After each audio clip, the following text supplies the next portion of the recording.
قال رب إني ظلمت نفسي فاغفر لي Alhamdulillah wassalatu wassalamu ala Rasulillah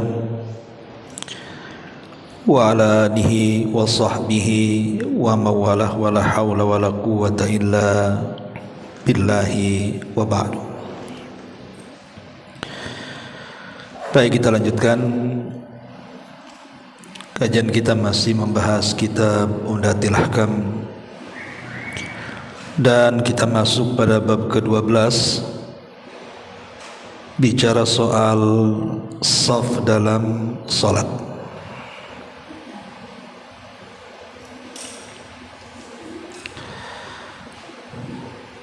Baik, kita akan baca beberapa hadis dalam bab ini. Hadis pertama, An Anas bin Malik radhiyallahu anhu qala Qala Rasulullah sallallahu alaihi wasallam sawwu sufufakum fa inna taswiyatas sufufi min tamamis salati.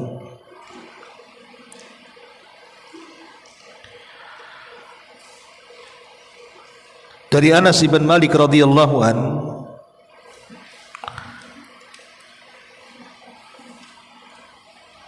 beliau menuturkan bahwa Nabi sallallahu alaihi wasallam bersabda,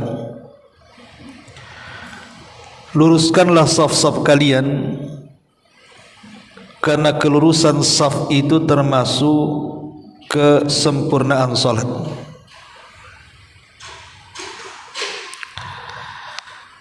Baik,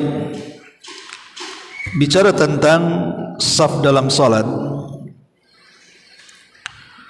maka banyak pembahasan yang dijelaskan oleh para ulama.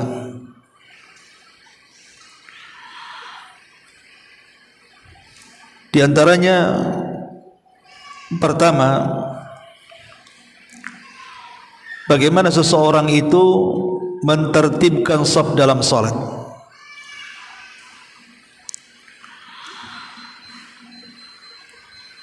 Para ulama menjelaskan, yang pertama, idza kana al-ma'mumu rajulan aw sabiyan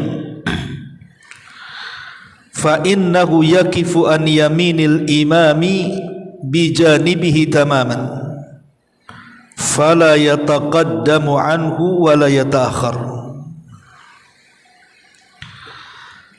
Apabila makmum seorang laki-laki ataupun anak kecil laki-laki, maka dia tegak sebelah kanan imam, persis di sampingnya, tidak boleh maju sedikit ataupun mundur sedikit. Jadi kalau seandainya ada dua orang yang sedang salat,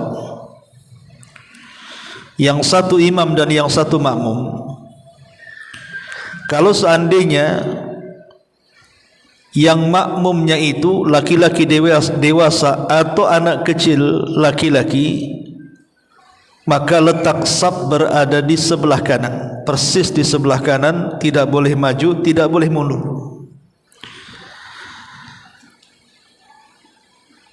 Ini yang pertama. Kemudian yang kedua, fa in kanu thalathatan aw aktsar taqaddama al-imamu wa saffa al-ma'mumani aw al-ma'mumuna khalfahu. Kalau seandainya makmum terbagi menjadi 3 atau lebih, maka imam wajib ke depan, kemudian makmum berderet di belakang, baik 2 orang ataupun lebih, jika semuanya laki-laki.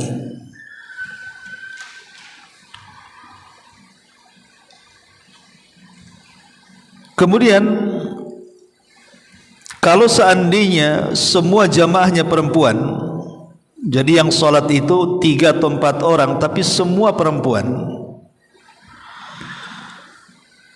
Maka disebutkan di sini, idza ammatil mar'atul mar'ata waqafa bi janibiha fa in kunna niswah waqafat wasatahunna, yakni la yataqaddam anhum bal yuhadihim. Kalau seandainya ada 2 orang yang solat, 1 imam 1 makmum, dan dua-duanya perempuan, maka imam dan makmum sejajar. Imam dan makmum sejajar. Bahkan kalaupun seandainya makmumnya lebih daripada 1, 2 atau lebih, mungkin 5 orang solat, dan semuanya perempuan, maka imam berdiri di tengah-tengah dan tidak boleh maju, tidak boleh mundur, sejajar. Jadi bedanya saf laki-laki dengan perempuan, dan imam laki-laki dan perempuan, kalau laki-laki maju ke depan, seperti kita sering solat di sini, imam maju ke depan. Tapi kalau semua jamaahnya perempuan, maka perempuan yang jadi imam tidak perlu maju, sejajar dengan makmum, tapi diletakkan di tengah-tengah. Itulah bedanya di situ.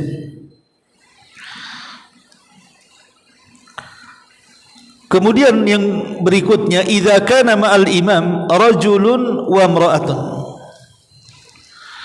fa inna ar-rajula yaqifu bihida'il imami wa taqiful mar'atu khalfahuma. Kalau seandainya makmumnya ada 2, 1 laki-laki dan 1 perempuan,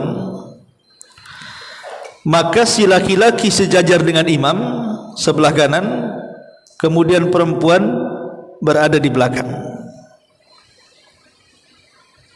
Jadi kalau seandainya makmumnya laki-laki dan perempuan, yang laki-laki sejajar dengan imam, yang perempuan di belakang.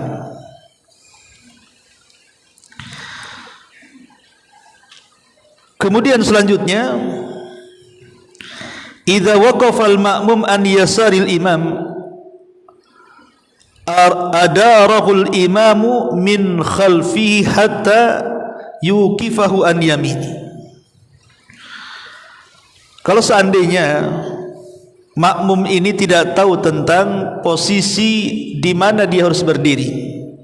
Kalau orang sudah ngaji, tentu kalau ada orang yang sholat sendirian, kemudian kita ingin menjadi makmum orang itu, kita sudah tahu posisinya sebelah mana, kanan.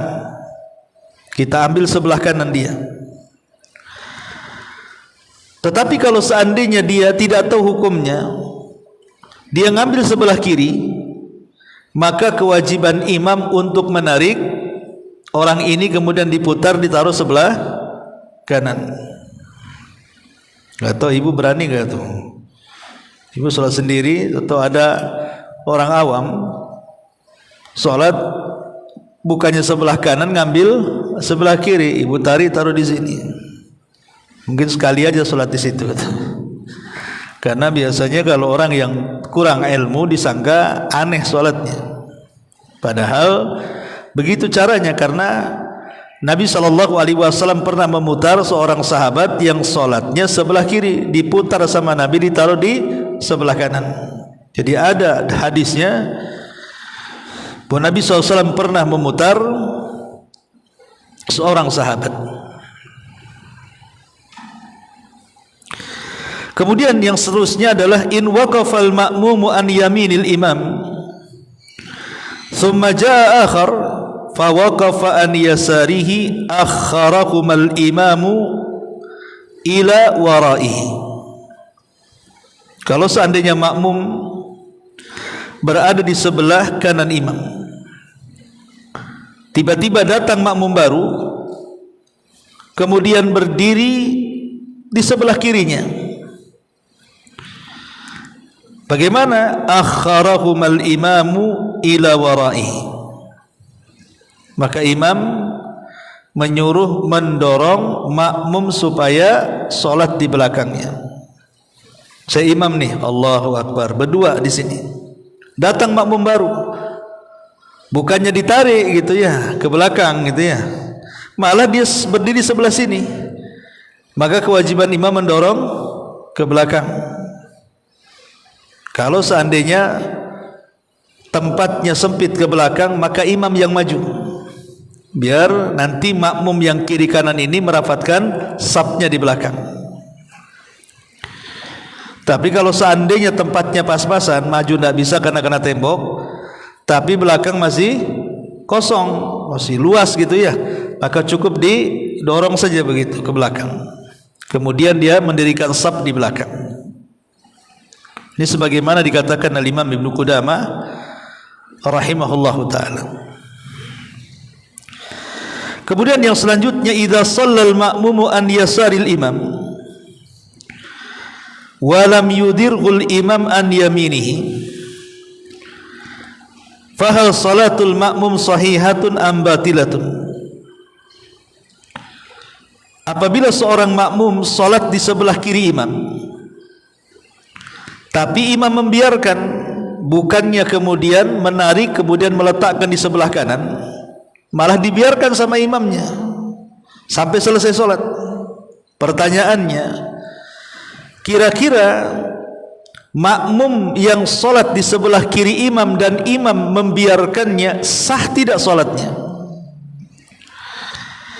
Mazhab Hambali mengatakan tidak sah solatnya. Mazhab Hambali mengatakan butlanu salatihi, batal salatnya. Illa idza kana an yaminil imam rajulun akhar, kecuali sah kalau seandainya sebelah kanannya ada makmum lain. Jadi kalau seandainya ada seseorang salat berjamaah berdua, dia dan sebelah kanan makmumnya, tiba-tiba datang makmum baru malah sebelah kiri, tapi imam membiarkannya, dalam mazhab Hambali sah. Tapi kalau seandainya tidak ada orang sebelah kanannya, kemudian dia mengambil sebelah kirinya dan imam membiarkannya, dalam mazhab Hambali tidak sah salatnya. Tetapi mazhab Malik dan Syafi'i serta Abu Hanifah, artinya mazhab jumhur mayoritas ulama, mengatakan bahwa anna salatahu sahihatun ala kulli halin illa annahu khalafa sunnah. Tapi mayoritas para ulama mengatakan tetap sah salatnya, tetapi dia tidak mengamalkan sunnah Nabi sallallahu alaihi wasallam, dan ini pendapat yang kuat, tetap sah salatnya, tapi dia menyelisihi sunnah.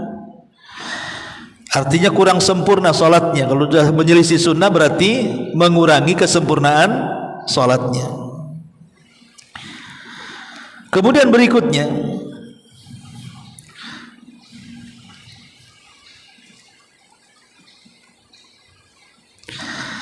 idza kabbara ithnani khalfal imam thumma kharaja ahaduhuma li udhrin taqaddama ath-thani hatta yakif bi khida'il imam an yaminihi. Kalau seandainya ini ceritanya makmum semuanya laki-laki,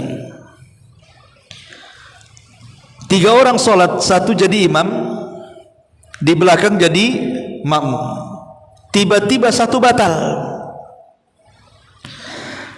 maka otomatis kan tinggal 1 di belakang imam. Maka sebaiknya yang 1 di belakang imam itu tidak boleh terus di belakang imam, tapi maju kemudian berdiri di sebelah kanan imam.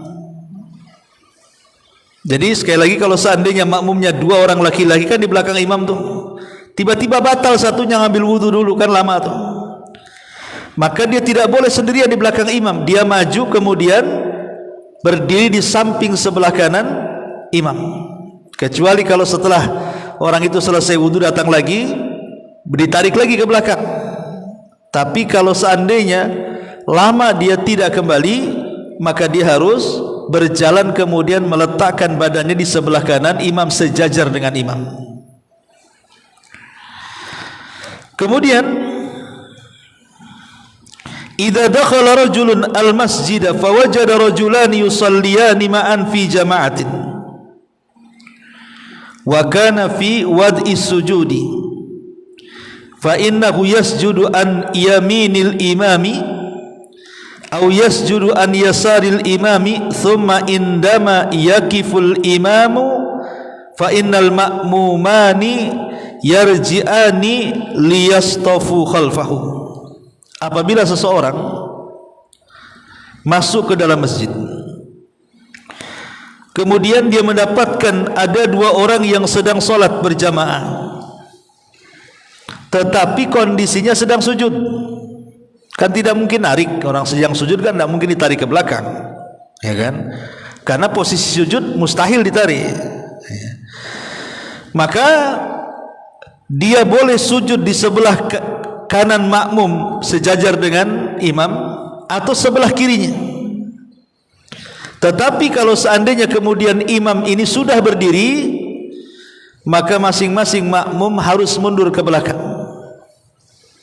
Jadi masing-masing makmum harus mundur ke belakang, baik dua-duanya di sebelah kanan atau satu sebelah kanan satu sebelah kiri. Kalau imam dalam posisi berdiri, maka dia harus mundur.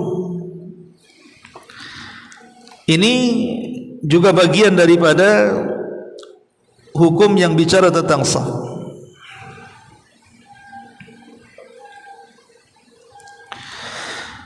Kemudian selanjutnya,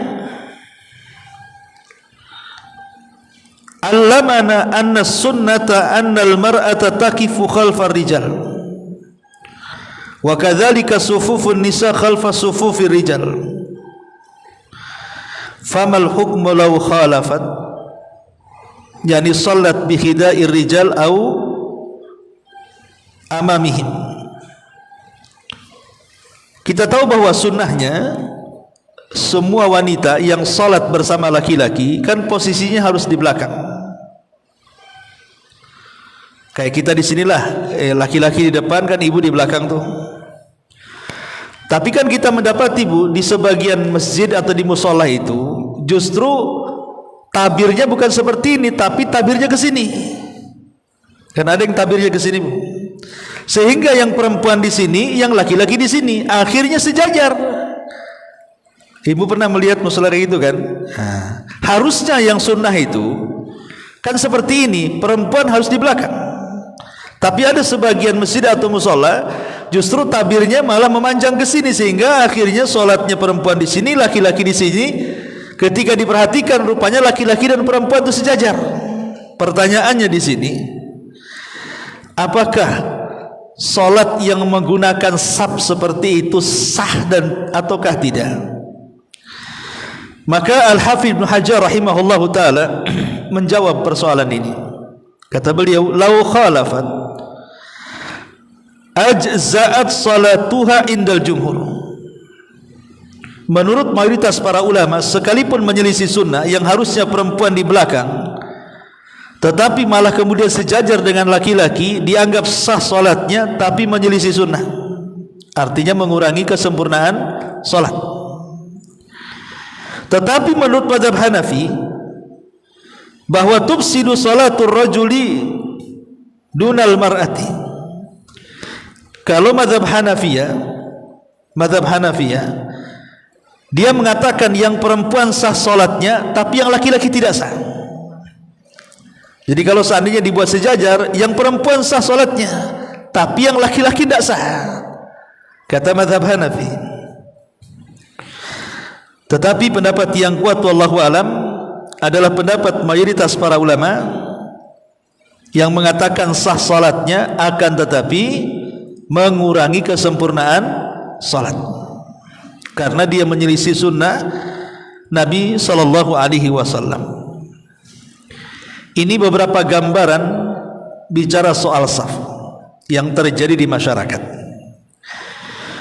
Kemudian pembahasan yang kedua, sebagaimana hadis yang kita baca di sini, sawu sufufakum fa inna taswiyatas sufufi min tamamis salati. Luruskanlah saf-saf kalian, karena kelurusan saf itu termasuk kesempurnaan salat.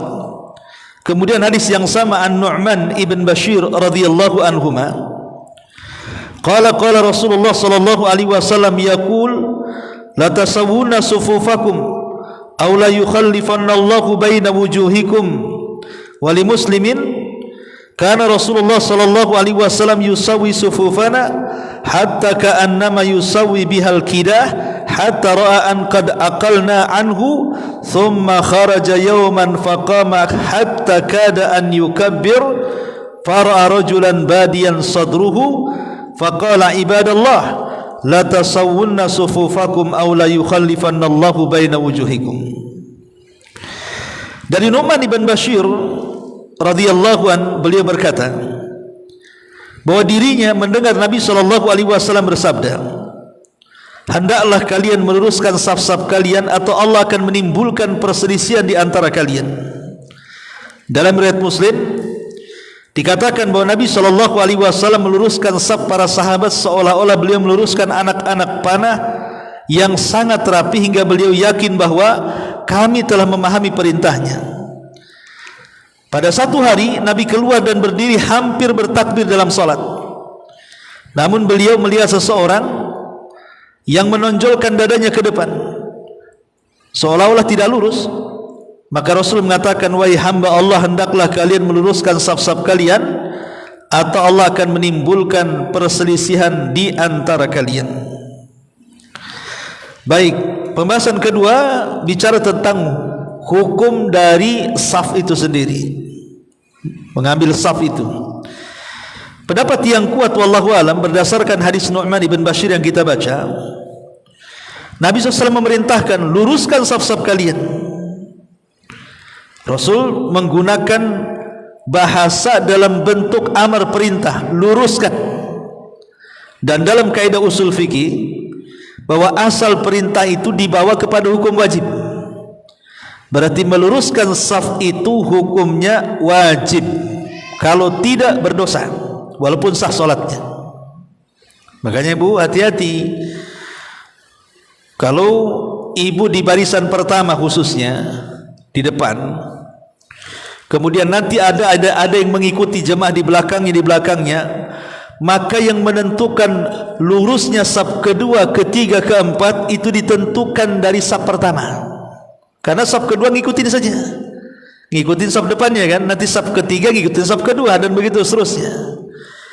Maka saya nasihatkan ibu-ibu yang sholat paling depan, pemain ini di belakang tabir ini paling depan, maka perhatikan kelurusan saf. Sebab kalau seandainya yang depan seperti ular jalan, ya, gelombang-gelombang ini, nanti belakang ikut tuh. Ya. Karena meluruskan saf itu hukumnya wajib.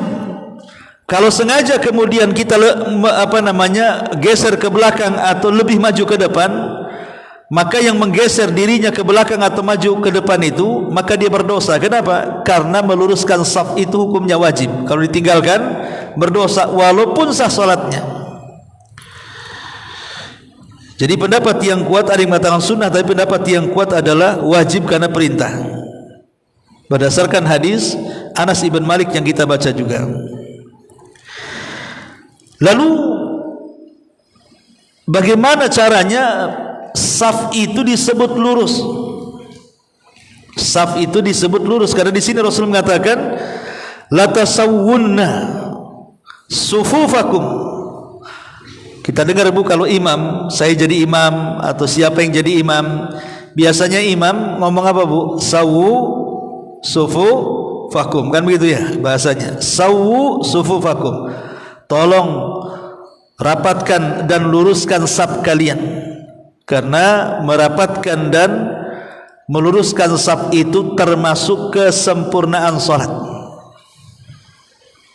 Jadi kalau ibu ingin menasihati orang awam, namanya ada orang baru sholat di sini, tahu-tahu tidak mau mendekati ibu safnya, malah menjauh. Boleh jadi mungkin cukup satu orang itu sebenarnya, tapi dia jauh Bu. Nah, bilang sama ini, tadi imam ngomong apa? Nah, gitu saja. Gak usah sini tidak boleh kayak gitu, ndak usah Bu. Tadi imam ngomong apa Bu? Kan itu ke sebelahnya. Kata imam tadi rapatkan dan luruskan. Kalau nggak merapatkan dan meluruskan berarti ibu tak ikut imam. Ya. Jadi cara menasihatinya seperti itu. Coba dengarkan tadi ngomong apa. Besok kesini lagi kita rekam kalau salah dengar gitu. Karena semua imam mengatakan seperti itu. Tapi anehnya kadang-kadang ada imam itu kalau jadi imam nyuruh ngeluruskan dan merapatkan, ketika dia jadi makmum tak merapatkan pula dia.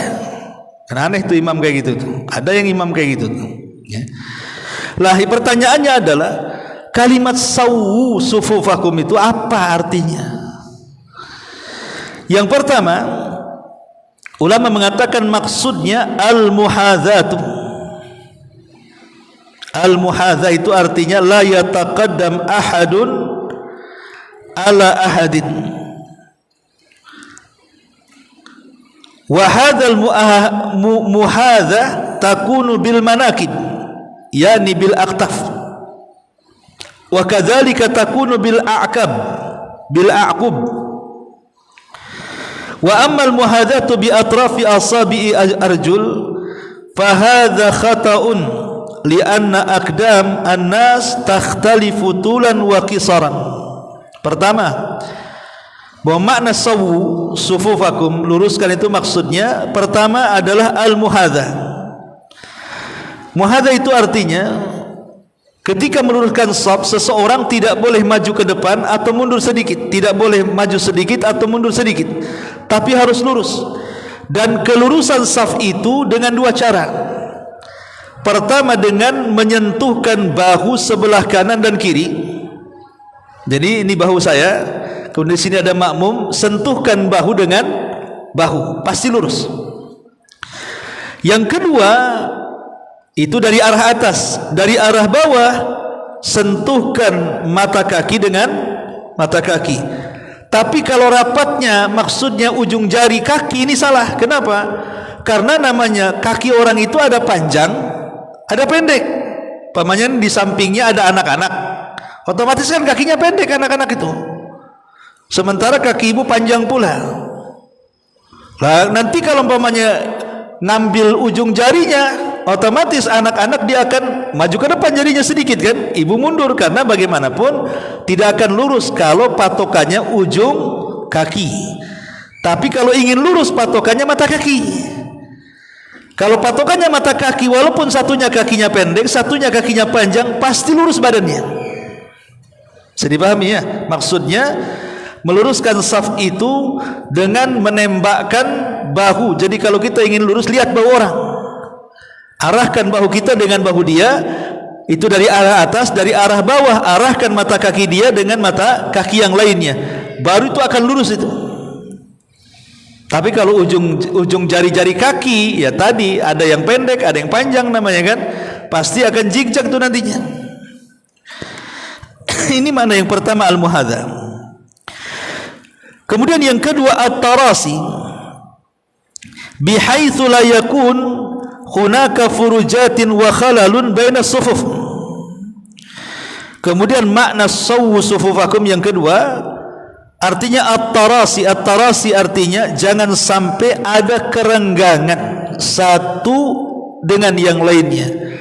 Karena ini yang banyak di masyarakat, kadang-kadang kalau mungkin orang awam biasanya dia tidak mau mendekat dengan kita itu, apalagi nempel, gatal mungkin ya, sehingga kemudian terjadi kerenggangan. Terkadang satu orang bisa loh berdiri di situ. Lah ini kekeliruan, merapatkan dan meluruskan shaf itu bukan begitu, karena ini akan membahayakan. Nabi SAW mengatakan bahwa orang yang tidak merapatkan shafnya, masih memberikan kerenggangan di antara dua makmum, dikhawatirkan setan akan masuk dari situ, kemudian dia akan terus maju ke depan dan mengganggu imam. Sementara baiknya solat makmum itu ditentukan baiknya solatnya imam. Kalau semua kemudian beberapa shaf ke belakang renggang, itu setan akan masuk di celah-celah shaf itu. dan dia akan mengganggu imam. Dibuatnya imam lupa 1 rakaat, dibuatnya imam lupa bacaan Qur'annya, jadi menjadikan imam makmum tidak khusyuk untuk kebawaan. Jadi digodanya suruh cepat, suruh ngebut, dan begitu seterusnya. Jadi setan akan berusaha mengganggu kehusyuan imam untuk mengganggu kehusyuan seluruh makmum. Ini yang kedua. Yang ketiga, makna sawu sufufakum adalah taqarub as-sufufi. Taqarub as-sufufi, saling mendekati saf satu dengan saf yang lainnya. Kemudian yang keempat, itmamus sufuf, menyempurnakan saf-saf, bihaitsu la yabda ahadun fi saffi hatta yatimma alladhi qablahu, di mana sempurnakan saf pertama dulu, jangan membuat saf kembali di belakang kalau saf pertama belum penuh. Pemainnya di ibu-ibu di belakang nih, kalau sudah full sampai mana nih? Sampai tembok situ dengan tabir di situ. Kalau masih ada ruang, jangan membuat saf baru di belakang. Penuhkan dulu saf depan itu. Kalau sudah tidak ada ruang lagi di saf depan, baru mengambil saf kedua. Itu makna perintah imam, sawu sufufakum. Berarti di sini maksudnya adalah jangan sampai saf pertama belum sempurna menjadikan saf kedua sudah dibariskan. Ini makna sawu sufufakum. Kemudian makna yang kelima, an tuqaddim sufufar rijal wa tuakhir sufufan nisa. Dan makna sawu sufufakum juga artinya agar saf laki-laki di depan dan saf perempuan di belakang. Saf laki-laki di depan dan saf perempuan di belakang. Kalau kita ringkas semuanya, jadi kalau imam ini memerintahkan sawu sufufakum fa inna taswiyatas sufuf min tamamis shalah, yang kita pahami dari perintah imam, satu, luruskan bahu dengan bahu, mata kaki dengan mata kaki, supaya badan kita lurus. Kemudian pemahaman yang kedua dari perintah imam adalah tidak boleh ada ruang sedikit pun antara celah-celah kaki makmum satu dengan makmum yang lain. Maknanya dirapatkan, jangan ada celah. Kemudian yang ketiga, harus saling mendekat saf satu dengan saf yang lainnya, jangan saling menjauh. Inilah kadang-kadang madaratnya orang bawa sajadah sendiri-sendiri itu. Akhirnya apa? Dibuatnya kapling, nggak boleh kaki orang injak sajadah dia. Ini kapling saya. Jadi kalau kaki orang nginjak sajadah kita, ngambek dia. Itulah padahal nggak boleh, karena berdiri dalam solat itu bukan sajadah ketentuannya, tapi mata kaki orang yang solat itulah ketentuannya, bukan sajadah dengan sajadah yang nempel. Kalau itu perintahnya nggak begitu ya. Kalau itu perintahnya ya rapatkan sajadah kalian kan gitu. Tapi kan nggak begitu bahasanya. Kemudian juga yang kita pahami dari perintah imam, jangan membuat saf kedua kalau saf pertama belum sempurna lurus habis. Dan yang kita pahami bahwa kalau dia seorang perempuan, jangan sejajar atau di depan, dia harus ke belakang. Dan kalau dia laki-laki, makin depan makin baik. Itulah yang kita pahami dari perkataan imam, sawu sufufakum fa inna taswiyatas sufuf min tamamis shalah. Ma'asyiral muslimat yang dimuliakan Allah Subhanahu wa taala.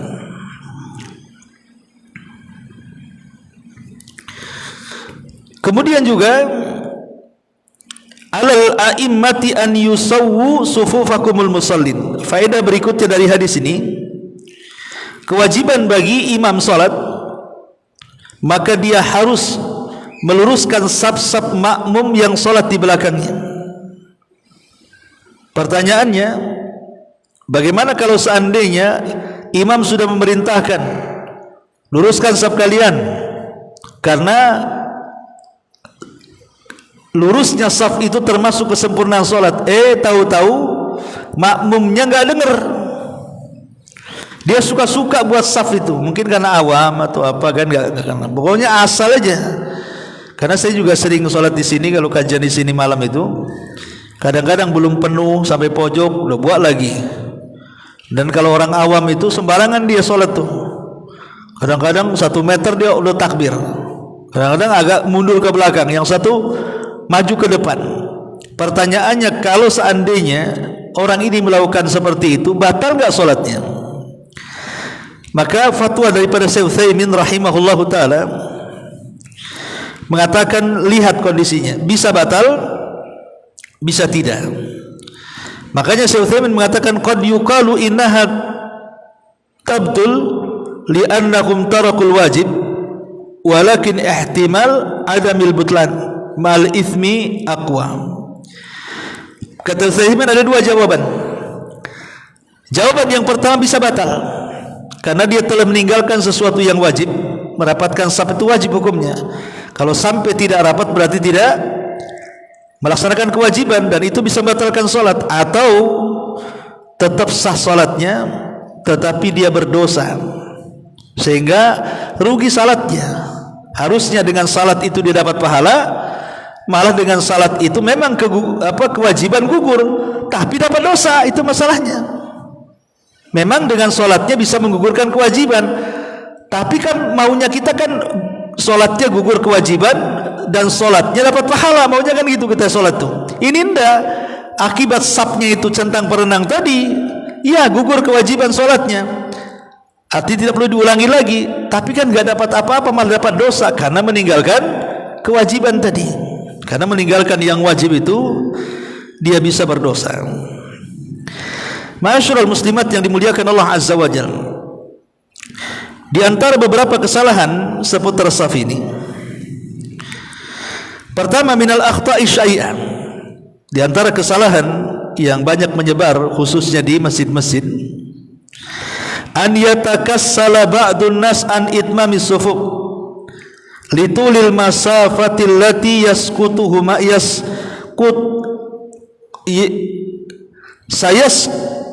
sayaqta'uha ila safi fatarahu yunsi'u saffan jadidan khalfa hadha as-saff alladhi la yaqtamil ba'd wa hadha mukhalifun li hadi Nabi sallallahu alaihi wasallam. Kesalahan yang pertama adalah, dan umum di masjid-masjid, banyak orang itu malas memperhatikan kesempurnaan saf.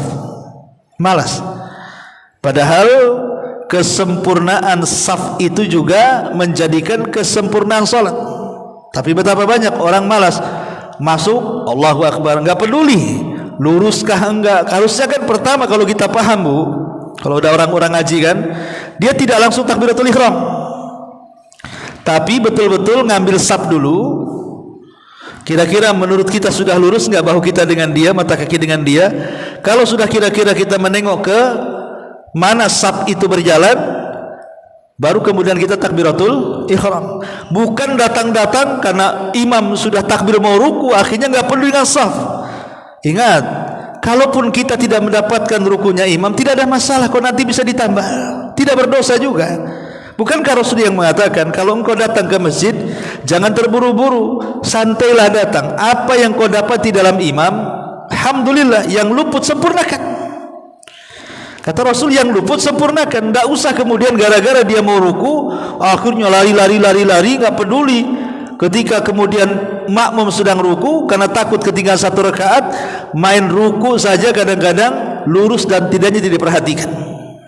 Jadi sekali lagi masuk ke masjid, lihat safnya lurus atau tidak, kemudian kita ngikuti dengan saf yang sudah lurus.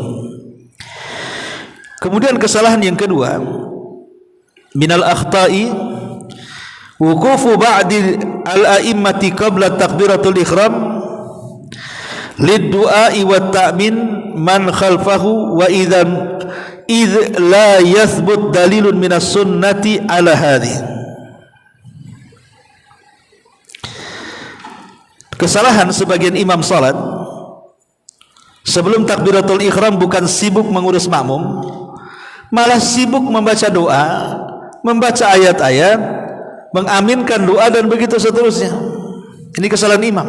Dan saya pernah sholat di beberapa masjid itu, imam kalau sudah masuk tidak pernah menyibukkan makmum, malah sibuk berdoa tuh, entah doa apa yang dibaca sebelum takbiratul ihram. Jadi kewajiban disuruh meluruskan saf makmum tidak dilaksanakan, perkara yang tidak dilakukan Nabi dilakukan pula sama dia. Harusnya kan kewajiban imam itu meluruskan saf, bahkan Rasul itu sampai berjalan. Kalau nampak ada yang maju ke depan atau mundur, Rasul sampai ujung ke ujung jalan itu. Pokoknya patokan Rasul itu di saf pertama tuh. Kalau sudah saf pertama lurus, maka saf kedua, ketiga dia akan mengikuti dia. Ini juga diantara kesalahannya.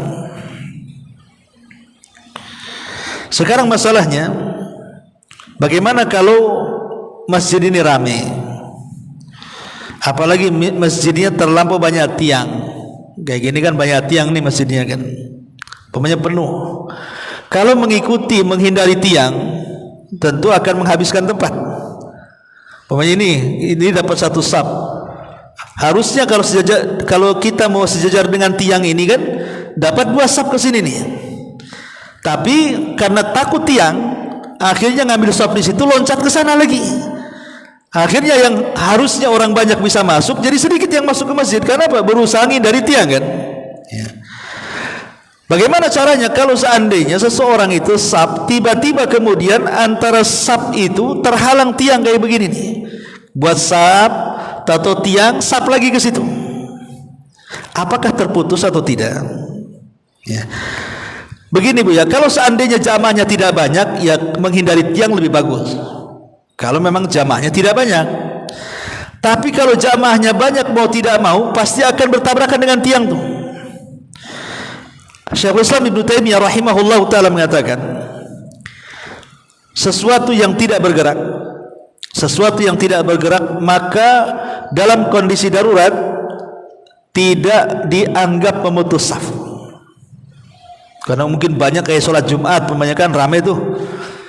Maka kalau dalam posisi darurat, walaupun terhalang tiang, maka tidak dianggap memutuskan saf. Sama dengan posisi ibu bawa anak. Anak itu ada 2 Bu. Ada anak yang pasif, ada anak yang aktif. Ya. Kalau anaknya pasif ditaruh di sebelah kita, nggak kemana-mana. Ya memang dia nggak sholat, duduk aja, tapi dia nggak kemana-mana di situ. Maka tidak memutuskan saf. Kenapa? Karena dia tidak bergerak. Tapi kalau anaknya aktif, masuk, kemudian pergi lagi, masuk lagi, keluar lagi, lari sana lagi, masuk lagi. Ini memutuskan saf yang seperti ini. Memutuskan saf ke sini. Ya. Jadi ibu kalau bawa anak dan dia pasif, bawa aja ke masjid nggak apa-apa. Dia tidak memutuskan saf. Tapi kalau anaknya sudah aktif, ganggu orang, masalah tuh. Saya itu pernah lagi ruku Bu, anak sebelah ini iseng Bu, mainin kuku saya itu. Gimana mau ketawa gimana gitu kan? Allah, aku lagi ruku sebelah anak kecil, kuku saya dimainin dia malah. itu udah aktif itu kan. Nanti digoyangkan, ketakut dia diam lagi. Nanti kuku sebelah pula tuh dimainin. Lah kalau yang mengganggu sholat seperti ini, kata Syekhul Islam, sebaiknya dididik, jangan dibawa dulu. Karena memang perlu kita membawa anak-anak ke masjid, karena dengan cara dibawa ke masjid, dengan sendirinya dia bisa mendapatkan ilmu, minimalnya gerakan sholat dia akan mengikutikan. Tapi kalau memadaratkan yang lainnya, sebaiknya kata Ibnu Taimiyah dididik di rumah dulu, diberitahu dulu. Kalau sudah sadar baru boleh. Tapi kalau anaknya nurut, bawa saja. Apalagi anaknya pasif, dah ganggu orang, duduk saja, maka itu bagus tuh pendidikan anak-anak. Kemudian juga di antara kesalahannya dalam saf ini, minal akhta'i isra'u ba'dil masbukin idza wajadul imam raki'an li idrakir rak'ah. Kesalahan imam kesalahan makmum yang masbuk, apabila mendapatkan imam sedang ruku, maka dia bersegera untuk mendapatkan rukunya imam tanpa memperhatikan saf mereka. Sekali lagi, saf itu yang pertama, ruku itu kedua. Kalaupun tidak mendapatkan rukunya imam, tidak apa-apa. Yang penting kewajiban merapatkan saf sudah dilakukan supaya kita tidak berdosa dalam salat kita, gitu maksudnya. Ini juga diantara kesalahan. Ataupun diantara kesalahan masbuk, idza ra'al imam sajidan aw jalisan la yadkhulu shalah ma'ahu hatta yakifal imam. Kesalahan yang lain adalah ketika ibu menjadi makmum masbuk, sementara posisi imam sedang sujud atau duduk tasyahud, ibu tidak mau ikut dengan mereka, nunggu imam berdiri. Kan banyak yang seperti itu kan. Ini imam lagi sujud atau lagi duduk, ibu malah nyantai-nyantai, nunggu dulu dia berdiri baru takbiratul ihram. Ini kesalahan. Kesalahannya di mana? Kesalahannya karena kita tidak mengikuti imam. Rasul mengatakan, ju'ilal imamu liyu'tamma bihi, dijadikan imam itu untuk diikuti. Idza kabbara fakabbiru wa idza raka'a farka'u wa idza sajada fasjudu. Kalau imam takbir ikut takbir, kalau imam ruku ikut ruku, kalau imam sujud ikut sujud, walaupun tidak mendapatkan satu rakaat.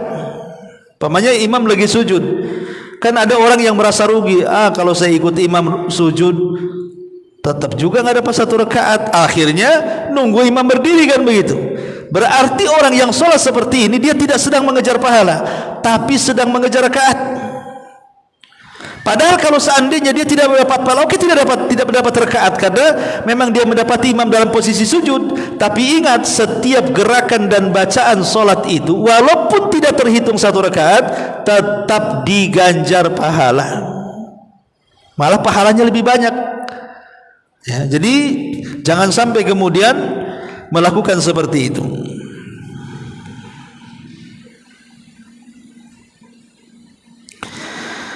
Ma'asyiral muslimat yang dimuliakan Allah Azza wa Jalla. Kemudian di antara pembahasan ketiga, lafaz-lafaz yang Nabi SAW serukan kepada makmum, di antaranya sawu sufufakum fa inna taswiyatas sufuf min iqamatis shalah.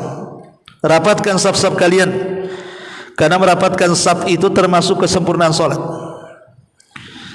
Kemudian kadang-kadang Rasul mengatakan aqimu sufufakum, tegakkan saf-saf kalian. Rasul terkadang 3 kali mengucapkan kalimat ini. Kemudian la takhtalifu fatakhtalifa qulubakum, jangan berselisih terhadap saf kalian, nanti hati-hati kalian akan berselisih. Para ulama mengatakan di antara bahaya tidak merapatkan saf itu adalah Allah menanamkan satu jamaah dengan jamaah yang lain itu dalam hatinya kebencian. Dan ini ancaman dari Nabi. Luruskan saf kalian atau Allah akan buat hati kalian berselisih. Imam Ibnu Hajar Al-Asqalani ketika mengatakan Allah jadikan hati kalian berselisih, maksudnya Allah tanamkan kepada kalian permusuhan dan kedengkian. Bukan main-main ya. Orang yang tidak merapatkan saf itu, hati kita ditanamkan kebencian, hati kita ditanamkan permusuhan. Maka dengan merapatkan saf berarti sebaliknya, hati kita akan dipenuhi dengan persaudaraan dan percintaan antar sesama kaum muslimin. Maka kalau kita ingin melihat apakah umat yang hadir mengaji di sini itu kompak atau tidak, atau di antara mereka ada yang hasad, ada yang dengki, lihat saja ketika sholat, lihat safnya.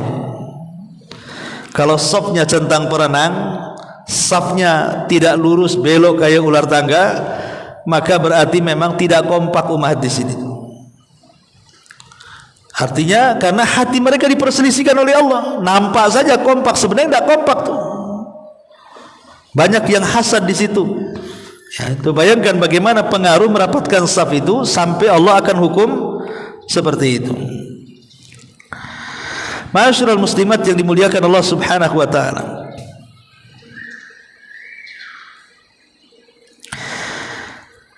Kemudian la tasihu salatul ma'mum amamal imam illa idza kanat darurah. ka'an yamtali al-masjid walam yakun hunaka makan illa kharijal masjid amam al-imam. Tidak dianggap sah salat makmum ketika seseorang makmum salat di teras sementara di dalam masih kurang. Ini masih banyak yang kosong di dalam, dia salat di teras pula. Ya. Kecuali darurat, memang sama sekali masjidnya sudah penuh, nggak ada tempat lagi, ya sudah teras sebagai gantinya. Kayak di Masjidil Haram kan gitu ya. Kalau yang umrah penuh di dalam atau Masjid Nabawi, ya sudah ke teras. Tapi kalau di dalam masih banyak tempat, kok kita milih di luar? Ya. Maka kata para ulama tidak sah salatnya dan tidak sah salat makmum seperti ini, sebagaimana dikuatkan oleh Syekhul Islam Ibnu Taimiyah rahimahullahu taala. Kemudian juga di antara kesalahan saf yang umum adalah wukufu ba'dil awamin nas au wukufi as-sibyan khalfal imam mubasharatan wabdi'ad ulil ahlami wan nuha an hadzal mautin. Kesalahan imam, kesalahan jamaah dalam sholat itu terkadang ada sebagian masjid supaya anak-anak tidak ramai. Sengaja anak-anak itu dijadikan satu saf, tapi diletakkan di saf yang paling depan, supaya anak-anak takut karena diperhatikan di belakang sama orang-orang tuanya kan. Maka ini kesalahan, karena bagaimanapun menjauhkan orang-orang dewasa di saf pertama. Kalau suatu ketika imam ini lupa atau batal, cemana siapa yang gantikan? Masa anak-anak yang maju di situ? Ya. Maka sekali lagi, anak-anak itu layaknya jemaah yang lain yang datang, ya sebisa mungkin kalau dia sama orang tuanya, berdirikanlah di samping orang tuanya. Dan sebelum sholat kasih tahu, kalau nakal akan diberikan iqab dan begitu seterusnya. Ma'asyiral muslimat yang dimuliakan Allah Subhanahu wa taala. Kemudian bagaimana hukumnya kalau ibu-ibu ini ketika sholat ada dua saf umpamanya, sudah full. Dua saf itu sudah full. Tengok ke belakang kok tak ada lagi, cuma saya sendiri di sini. Terpaksa sholat sendirian di belakang saf. Jadi dua safnya penuh, saf pertama penuh, saf kedua penuh, saf ketiga nggak ada orang, cuma ibu saja. Boleh enggak seseorang itu berdiri sendiri tanpa ada kawan di belakang? Karena Nabi SAW mengatakan la salata limunfaridi khalfal imam, tidak boleh salat sendirian di belakang imam. Ada hadis yang mengatakan seperti itu, tidak boleh salat sendirian di belakang imam. Maka para ulama mengatakan la yajuzu lil ma'mumin an yusalliya khalfas saffi munfaridan, tidak boleh bagi makmum salat di belakang imam itu sendirian. Dan ini berdasarkan hadis yang tadi dibaca, la salata limunfaridin khalfa imam. Dan Nabi SAW pernah melihat seseorang laki-laki, dia sholat di belakang saf sendirian, maka Nabi SAW memerintahkan dia untuk mengulang sholatnya. Jadi Nabi SAW melihat seseorang, dia tidak mengikuti saf, tapi dia malah sholat sendirian di belakang saf. Selesai sholat kata Rasul, irji fasalli, balik sholat lagi kata Nabi. Bagaimana dengan dua riwayat ini? Masalahnya kan kita repot bu, kita sholat sendirian kan ada larangannya, berarti minimalnya dua orang. Kalau dua orang berarti harus narik di saf kedua, satu orang ditarik ke belakang kan, baru kemudian berdiri. Pertanyaannya, mau enggak orang yang di saf kedua itu mau beralih ke saf ketiga? Karena bagaimanapun kan masing-masing saf makin depan itu kan pahalanya makin baik kan gitu ya. Tiba-tiba ditarik ke belakang, ya. Mau enggak? Kalau enggak mau kan akhirnya tarik-tarikan jadinya kan. Maka dalam hal ini para ulama berselisih pendapat tentang sah solatnya seorang yang sendirian di belakang saf. Warajih butlanuha illa liudrin, tapi pendapat yang kuat batal solatnya kecuali karena uzur, kecuali karena uzur. Ya. Kemudian di sini dikatakan ka'an ya'til musalli fayajidu saf qad tam, wala yajidu furjatan fi saffi fayajuzu lahu idzan an yusalliya munfaridan. Kecuali uzurnya, maksudnya memang sama sekali ibu tidak bisa menyelipkan badan di umpamanya di pojok tinggal segini, badan kayak gajah umpamanya kan. Menyelip-selip tidak bisa, tidak bisa ini ya. Kalau memang sudah berusaha untuk menyelipkan diri badan kita di saf kedua tapi tidak bisa juga, maka terpaksa sholat sendirian di belakang imam, itu dianggap sah. Tapi kalau masih ada selah Bu, ada selah gitu ya, bisa ibu masuk di situ walaupun agak sempit tapi bisa sebenarnya. Maka kalau tetap ngotot sholat sendiri di belakang imam dan tidak ada lagi kecuali ibu, tidak sah sholatnya, tidak sah sholatnya. Dan ini yang dikuatkan oleh Syekh Ibnu Taimiyah dan Syekh Abdurrahman As-Sa'di dan juga Imam Ibnu Utsaimin rahimahullahu taala. Ma'asyiral muslimat yang dimuliakan Allah Subhanahu wa taala. Kemudian juga minal akhta an yakuma khadimul masjid wa ma'ahu rajulun aw rajulan bi insya'is saffi wahdahuma. Kemudian juga termasuk kesalahan adalah di mana pembantu masjid ada satu atau dua orang yang sibuk mengatur saf kemana-mana. Pemanya kan banyak nih, anggaplah ada 30 saf gitu kan. Jadi ada 2 atau 3 orang ngatur keliling. Nah, itu tidak perlu. Cukup saf kedua melihat saf ke pertama, saf ketiga melihat saf kedua, saf kelima melihat saf keempat, dan begitu seterusnya. Kecuali karena mungkin ketika sholat id supaya memastikan jamaahnya masuk semua, itu kan karena darurat ya. Tapi kalau tidak darurat maka tidak perlu seorang melakukan seperti itu, karena dia mengabaikan orang dia sendiri. Harusnya dia sholat bersama imam, malah sibuk membetulin saf. Dia datang pertama, akhirnya sholat paling depan belakang kan jadinya kan, karena sibuk ngatur saf. Mau ke depan sudah nggak ada, terpaksa dia sholat di belakang. Nah, itu kan merugikan diri sendiri namanya. Ini juga diantara kesalahan.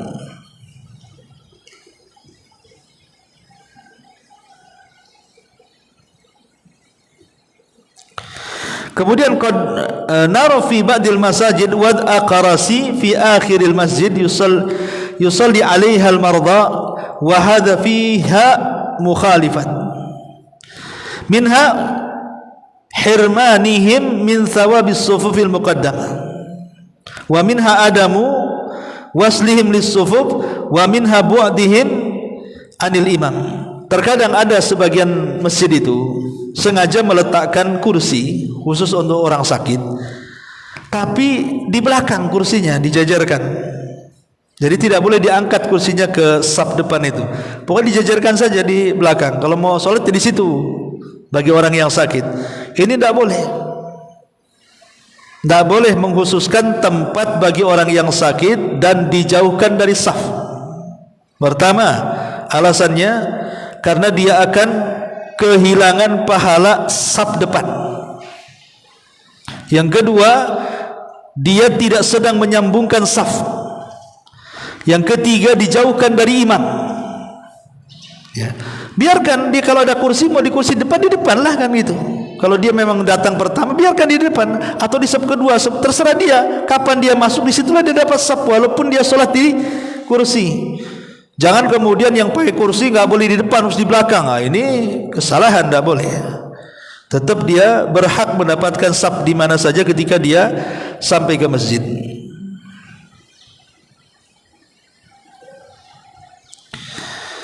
Masyaallah muslimat yang dimuliakan Allah Subhanahu wa taala, inilah di antara faedah 2 hadis dari masalah saf ya. Baik, sampai di sini. Silakan kalau ada yang bertanya seputar saf ini.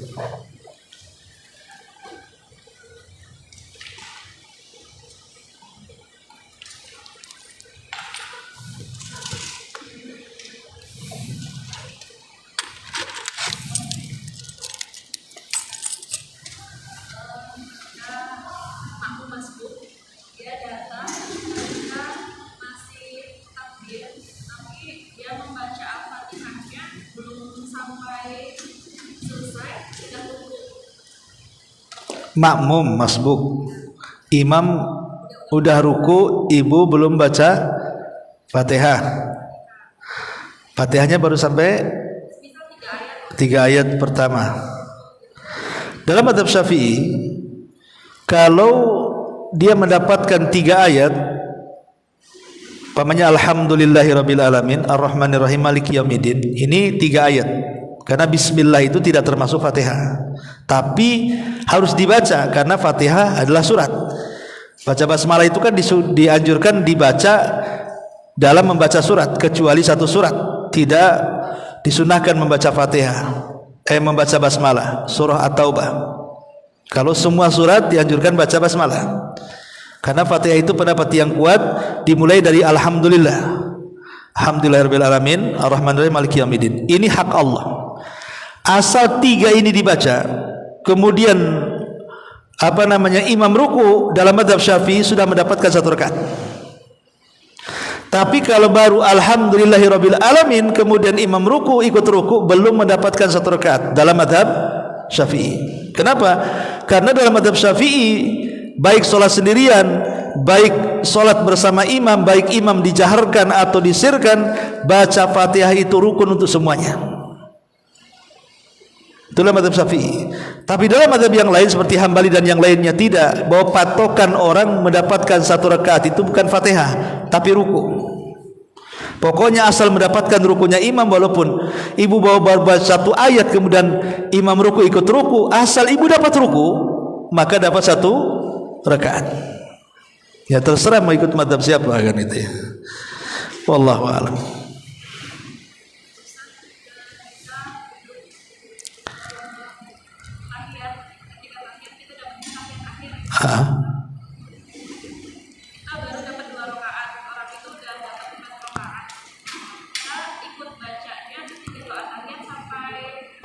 Syahadat. Iya. Pendapat yang kuat wallahu alam sebagaimana Syekh Shalih Fauzan hafizahullah taala, pokoknya tasyahud awal ataupun tasyahud karena ikut orang tasyahud, maka bacaan sampai syahadat saja. Adapun yang menyempurnakan bacaan tahiyat sampai membaca salawat dan 4 perlindungan itu hanya di tasyahud akhir saja. Kenapa dalam tasawuf awal atau tasawuf mungkin ikut tasawuf orang? Karena kan nggak dianggap. Sebab kalau dianggap nanti jadi 3 tasawuf jadinya kan. Pemain kita masbuk tahu-tahu sedang tasawuf, ya ikut tasawuf, tapi kan nggak dianggap itu.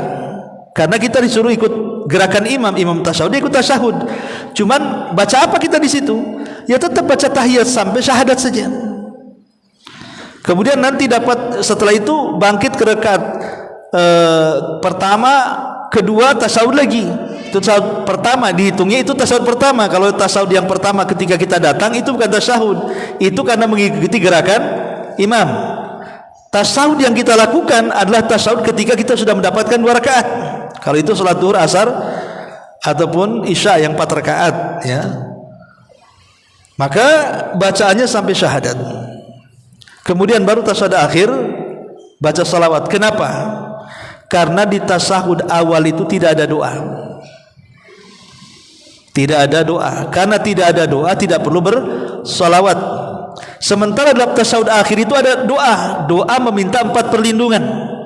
Allahumma inni a'udzubika min adzabi jahannam wa min adzabil qabri wa min fitnatil mahya wal mamat wa min fitnatis syarri masihi dajjal. Karena ada doa meminta 4 perlindungan, kemudian doa yang dianjurkan Rasulullah dibaca sebelum salam seperti Allahumma inni a'udzubika minal ma'tham wal maghram, atau Rasul biasa membaca Allahumma inni ya muqallibal qulub tsabbit qalbi ala dinik, atau terkadang membaca Rabbana atina fid dunya hasanah seperti yang dilakukan Abdullah bin Mas'ud. Karena di tasyahud akhir itu banyak doa, makanya ditambah dengan salawat. Karena di antara adab doa itu adalah membaca salawat, makanya di situ diselipkan salawat Ibrahimiyah. Tapi dalam tasyahud pertama itu nggak ada doa. Yang ada doa itu di tasyahud terakhir. Makanya di tasyahud pertama itu cukup sampai syahadat saja. Kemudian masuk ke rakaat ketiga. Wallahu a'lam. Ya.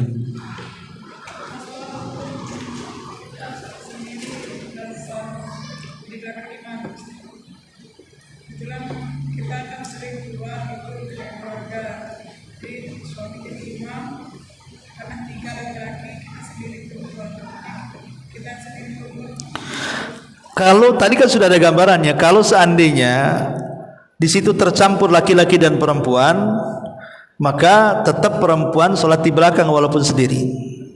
Kan dia 3 orang nih, imam, makmum, ya.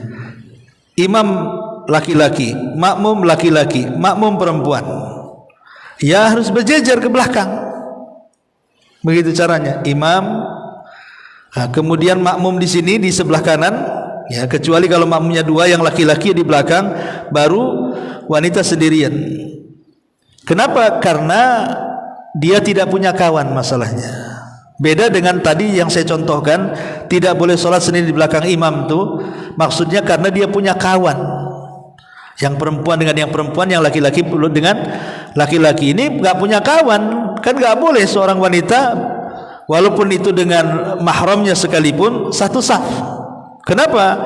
Karena tadi sudah dibahas, tidak boleh sejajar, harus di belakang. Bahkan sampai ulama membahas apakah sah atau tidaknya tadi kan, sampai walaupun pendapat yang kuat tetap sah gitu ya, walaupun sejajar kan. Tapi kan menyelisih sunnah, karena bagaimanapun sebaik-baik sop wanita itu di belakang, sebaik-baik sop laki-laki itu di depan, sehingga tidak boleh nyampur di situ. Wallahu a'lam.